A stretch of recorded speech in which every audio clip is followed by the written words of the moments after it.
Сәлем достар, таңғы асқа осы тағамды дайындап беретін болсаңыз, жақындарыңыз күнде дайындауды сұрайтын болады. Өте оңай және өте дәмді тағамдардың бірі шакшука дайындайтын боламыз таңғы асқа. Бізге қажетті тағамдар бұл тәтті бұрыш, қызанақ және жұмыртқа. Енді көкөністеріміздің бәрін кішкентай текшелерге турайтын боламыз. Қызанақты көбірек қосуыңызға болады. Мен 2 адамға арналған порция дайындадым.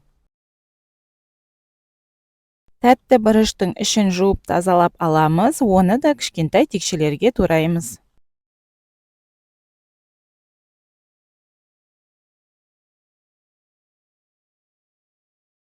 Көкөністеріміздің бәрін текшелеп кесіп дайындап қойдық.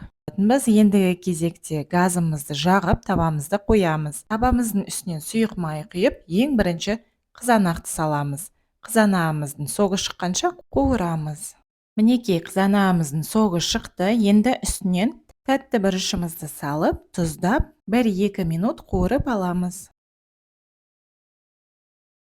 Енді осылай кішкене орын ашып, соған жұмыртқамызды ақырындап жарып, үстінен қосатын боламыз.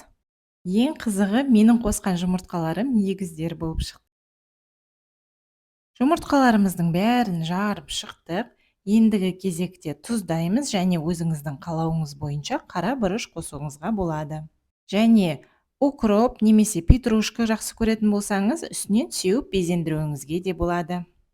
5 минуттың ішінде осындай дәмді және пайдалы таңғы ас дайындап болдық. Жұмыртқаның ағы пісіп, ортасындағы сарысы шекілеу болу қажет. Нанды батырып немесе араластырып жеуіңізге болады. Қарағандарыңызға көп рахмет. Тіркеліп отырыңыздар, лайк басып, комментарий жазып, астарыңыз дәмді болсын. Сау болыңыздар.